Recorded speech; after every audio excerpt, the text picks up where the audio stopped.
Almost from the day it was founded in 1848, the folks across the bay in San Francisco have been making jokes about Oakland. There's no there, poetess Gertrude Stein is supposed to have said. Well, the jokes may live on, but Oakland is no longer that faceless other city across the bay. Today, California's fourth largest city is a booming center of industry, commerce, art, and culture.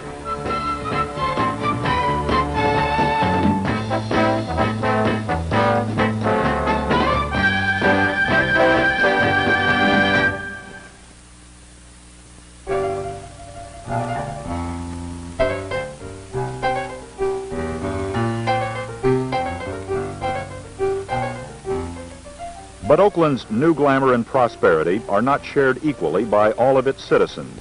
Nearly half of the city's population is non-white, and many are poor. They do not patronize the symphony or the museum. They don't use the Coliseum or the airport very much, nor do they hold their share of the jobs created by Oakland's new industry, port, and transportation facilities. Hey you old funky Oakland town. How come you're such a cold and brutal city?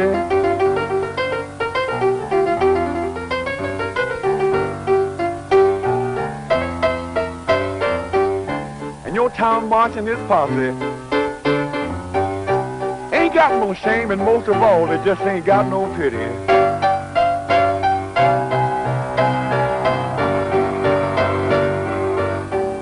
Most of Oakland's black and brown citizens came here from the South during World War II, lured by recruiters for government and private industry to work in shipyards and defense plants. After the war, the shipyards closed and many factories moved to the suburbs, leaving most non-white workers behind. Technology put still more workers on the unemployment and welfare lines, where they were joined by newly dispossessed farmers and farm workers forced off the land by the growth of agribusiness. During the 50s, Oakland became a stagnant, seething ghetto of impoverished blacks and Chicanos, surrounded by the white affluence of the Oakland Hills and suburban Alameda County. To contain the misery and violence of the ghetto, Oakland's all-white police department earned a reputation for head-knocking brutality that has left a well-remembered legacy of bitterness in the minds and hearts of many who lived in that time and place. I was growing up in the late 30s and early 40s. At that time, the police department was perceived as brutal, and for the most part, there was extreme fear on the part of black people in West Oakland at that time when the police would ever come into the community. I remember one specific situation where several young blacks were being apprehended by the police, or they went into their homes to pick them up for some alleged crime. And I remember one particular police officer kicking one of the young people who couldn't have been more than 13 or 14 years old.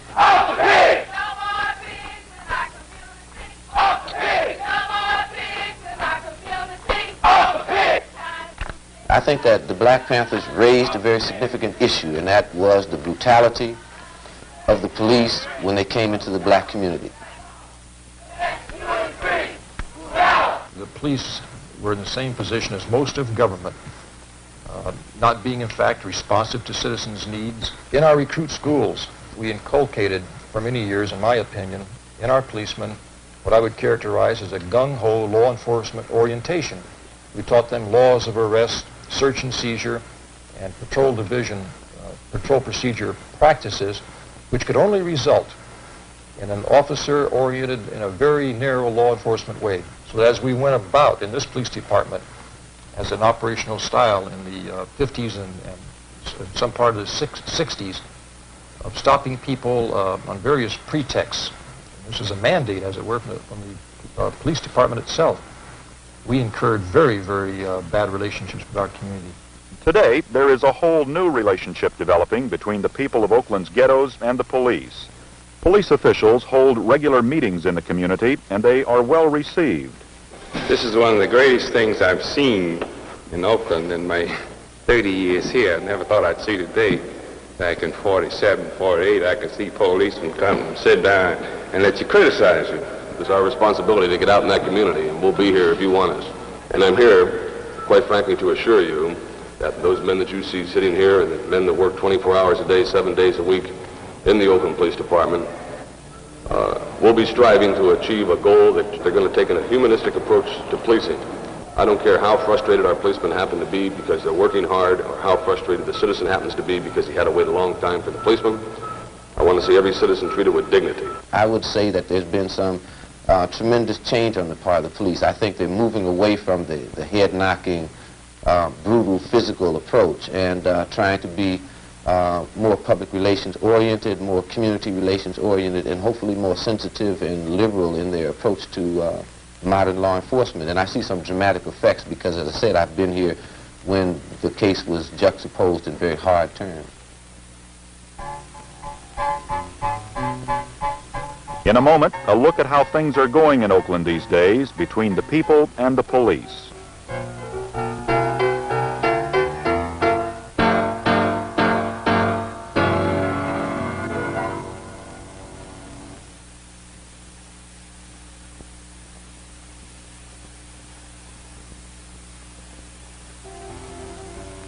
Run, nigga, run. Black boy, don't you let the sun go down in this your town.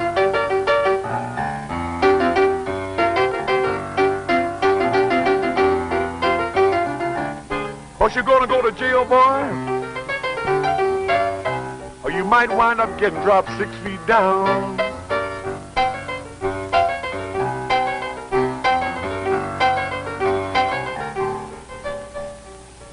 I joined the department in about 1965. It was very different from what it is now. I think we were a lot more aggressive then. I don't much care for the word harassment. I'd say there was a time we were a head-knocking department, yeah. There are about 700 men in the Oakland Police Department. An overwhelming number are white, and most live in the suburbs, outside the city. Patrolman John Dixon joined the department after a stint with the Coast Guard. He grew up in Hollister, is a family man, and likes his work. To this extent, he is a typical Oakland policeman. In the past, there was a quota system.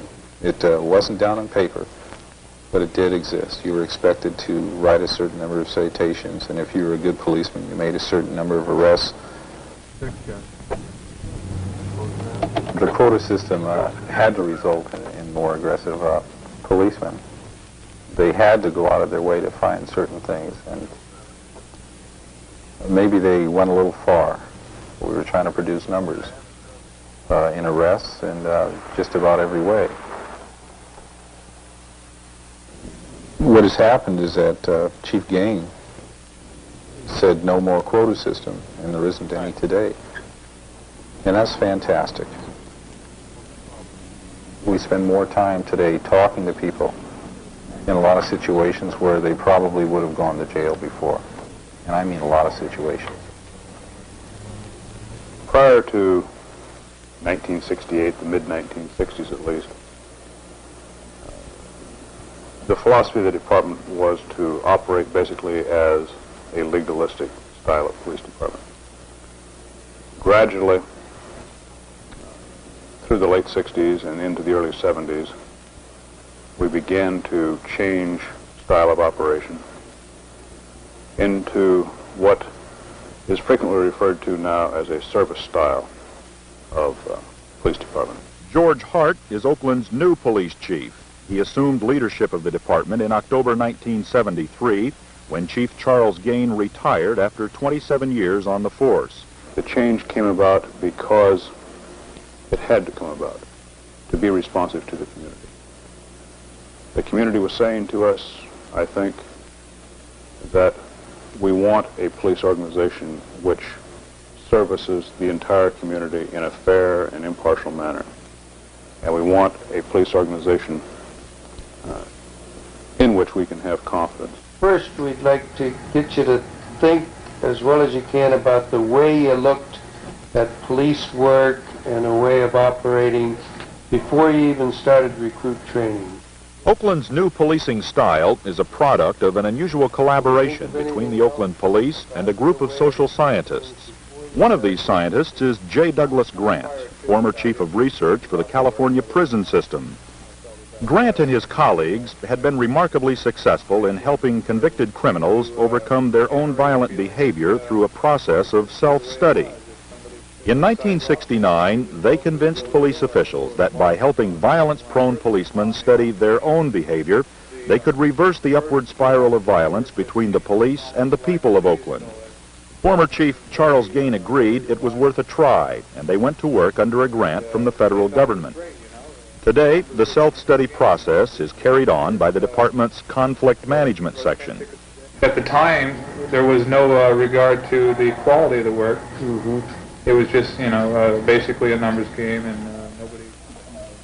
One idea that developed early in the self-study process was that of tape recording actual confrontations between Oakland police officers and potentially violent citizens. The recordings have proved invaluable in understanding how to avoid conflict and are now used in training new police officers in the art of discretionary decision-making. A police officer probably has the broadest powers of discretion in carrying out his functions than any other citizen. So what we're going to do today is sit down and listen to two patrolmen as they intervene in a family dispute. We're not saying that everything that they do in this tape is the right way to do it, but they made certain decisions throughout this tape, and we're going to sit down and critique these bit by bit. This is an actual street incident. These are real policemen and real people.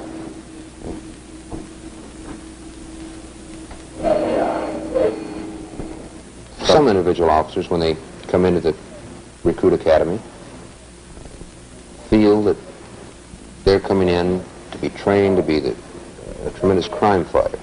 They don't realize that that's only a portion of their training, how to combat crime. That a lot of it is going to be in how to deal with people, how to solve people's everyday problems, how to meet the everyday problems of the community. All right, then. Unless you're going to arrest me. If you ain't going to arrest me, man, then I advise you just get on your way. I would kind of like to talk about it first before we... Say, look, man, that's my wife. I'm her husband, man. You ain't got nothing to do with it. You understand me? You understand me? You ain't got nothing to do with it. Don't tell me to cool down, man.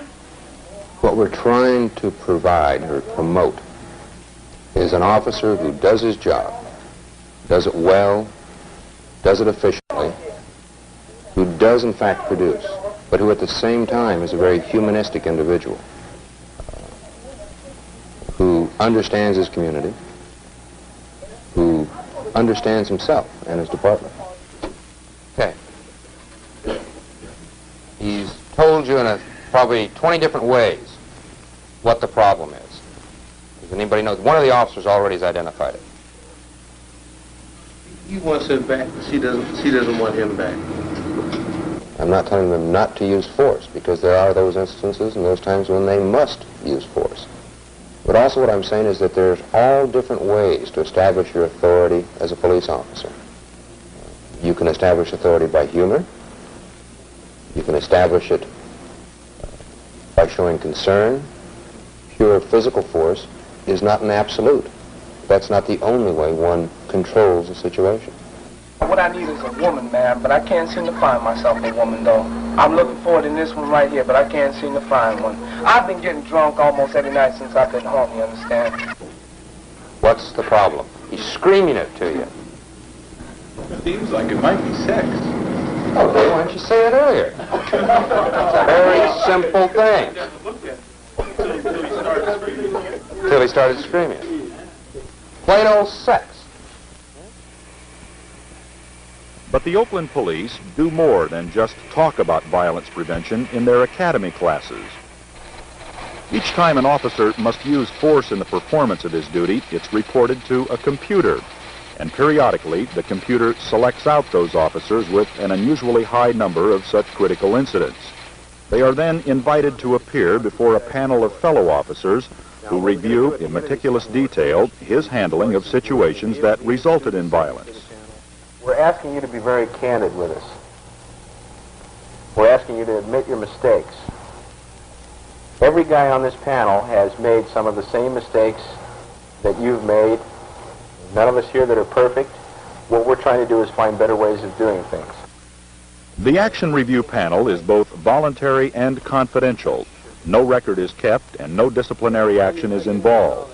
An officer may sit for as long as 8 hours while his peers question and analyze his actions, his judgments, his personal attitudes, even his mannerisms. Yet since the panels were started in 1971, no man has refused to participate. The moderator of the action review panels is Officer Bob Crawford of the Conflict Management Section. In this case, the first ever filmed, the man in the hot seat is Officer Bernie Gerhardt. Details. Complainant states suspect had an illegitimate child 3 weeks ago but refuses to stay home and care for the child. Suspect would not talk to ROs and had to be physically subdued to be taken into custody. Okay, what happened? I don't remember it. You realize that things like this are official records that can be subpoenaed into court, and you could be put on a stand, being sued, and somebody could hit you with a report just like that.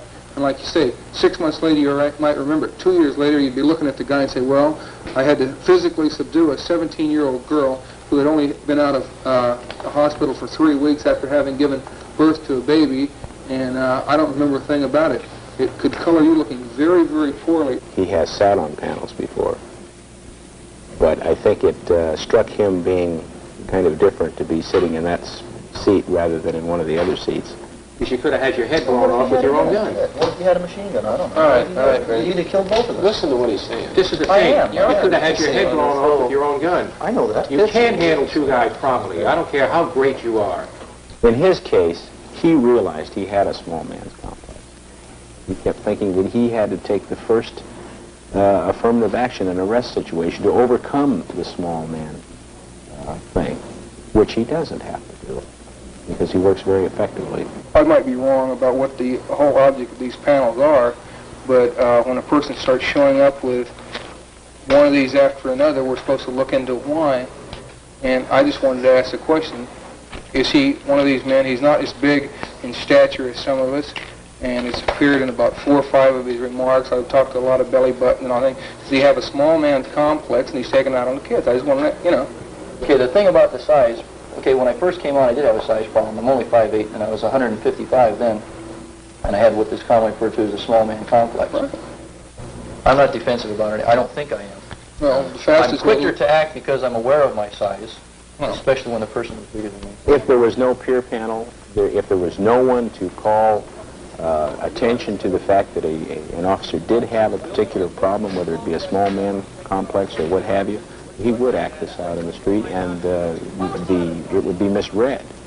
I have seen the real hard egg come up here, sit through the panel, totally reject the panel, yet go out and do a different job than he was doing before. You pointed up some things that I was aware of, as sort of halfway, and didn't think it was really showing too much.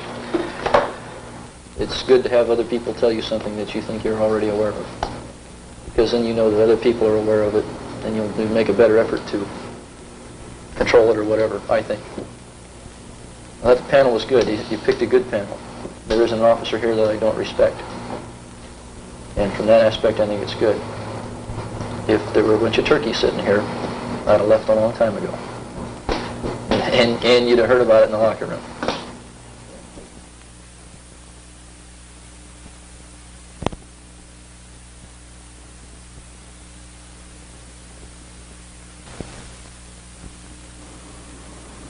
The suspect is considered 5150, should be considered armed and dangerous.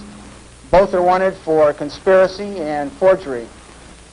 Since the inception of the Action Review panel and other self-study techniques, there has been a dramatic drop in the number of conflicts between the police and the people of Oakland. Resistance to arrest and assaults on police officers dropped as much as 30% in a single year, while citizen complaints against police officers have been cut in half. But policemen are traditionalists. Many still admire the ideal of the super cop, the tough, resourceful, and courageous lawman who always catches the crook. And some of Oakland's finest are still uncomfortable with their department's new style and philosophy. There's basically two parts to the job. One part is enforcing the law, and the second part is let's say, helping people. Our relationships with people are a whole lot better than they used to be. But as far as enforcement of the law, we're slacking off, and that's part of the job.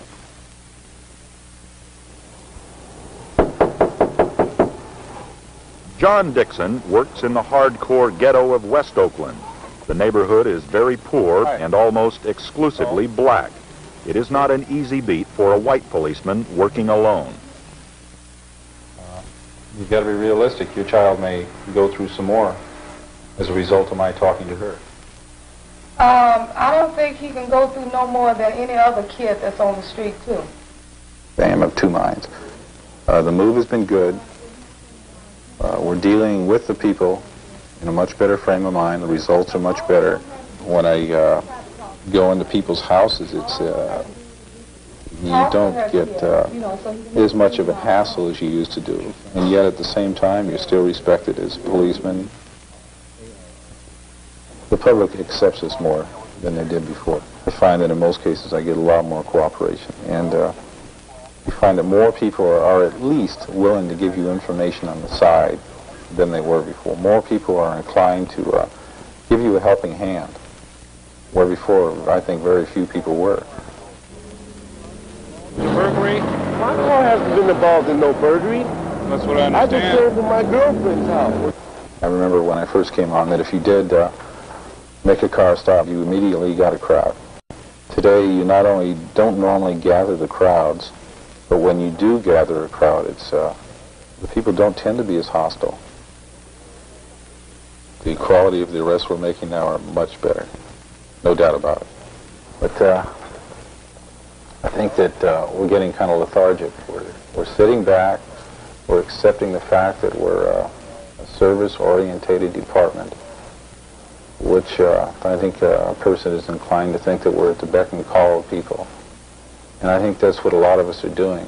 We're just sitting back, waiting to be called. Unless you want to run them here.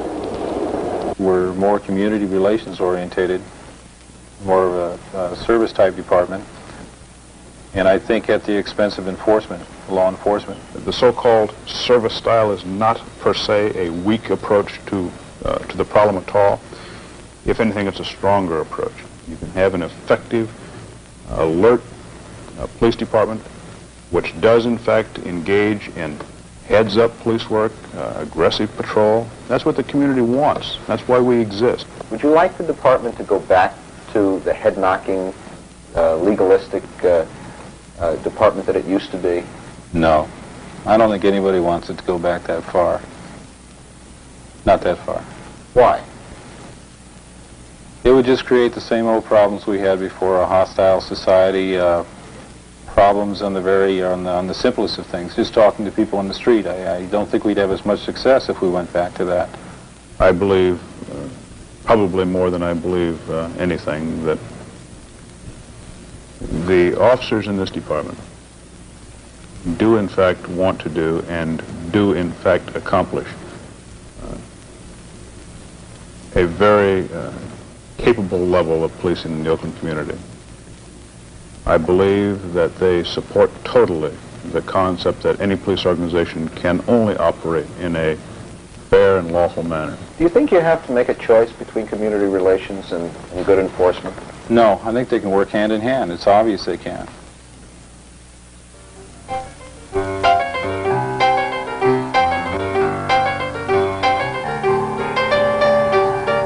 Hey you, Mr. Police.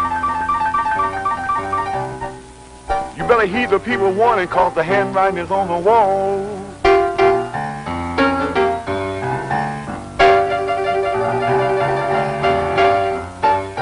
Hey you, Mr. Police Chief. You better heed the people warning, cause the handwriting is on the wall.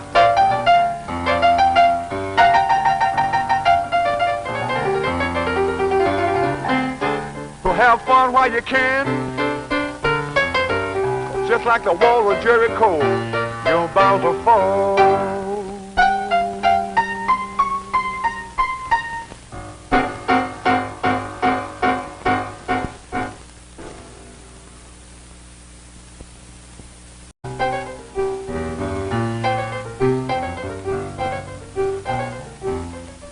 But Oakland's new glamour and prosperity are not shared equally by all of its citizens.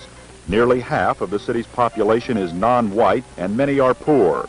They do not patronize the symphony or the museum. They don't use the Coliseum or the airport very much, nor do they hold their share of the jobs created by Oakland's new industry, port, and transportation facilities. Hey you old funky Oakland town. How come you're such a cold and brutal city?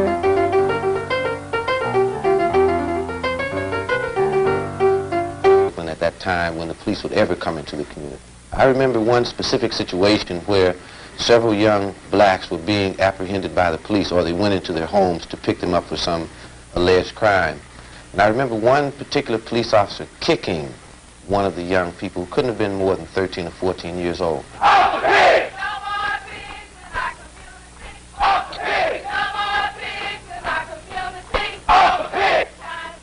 I think that the Black Panthers raised a very significant issue, and that was the brutality of the police when they came into the black community. The police were in the same position as most of government. Almost from the day it was founded in 1848, the folks across the bay in San Francisco have been making jokes about Oakland. There's no there, poetess Gertrude Stein is supposed to have said. Well, the jokes may live on, but Oakland is no longer that faceless other city across the bay. Today, California's fourth largest city is a booming center of industry, commerce, art, and culture.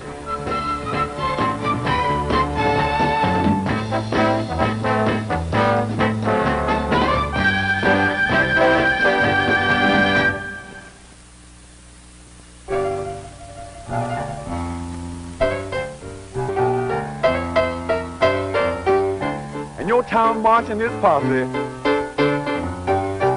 ain't got no shame, and most of all, they just ain't got no pity.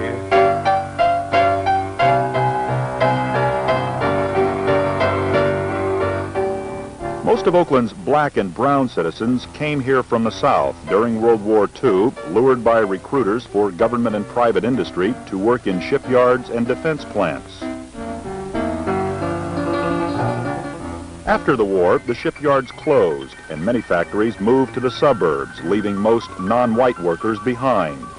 Technology put still more workers on the unemployment and welfare lines, where they were joined by newly dispossessed farmers and farm workers forced off the land by the growth of agribusiness. During the 50s, Oakland became a stagnant, seething ghetto of impoverished blacks and Chicanos, surrounded by the white affluence of the Oakland Hills and suburban Alameda County. To contain the misery and violence of the ghetto, Oakland's all-white police department earned a reputation for head-knocking brutality that has left a well-remembered legacy of bitterness in the minds and hearts of many who lived in that time and place. I was growing up in the late 30s and early 40s. At that time, the police department was perceived as brutal, and for the most part, there was extreme fear on the part of black people in West Oakland.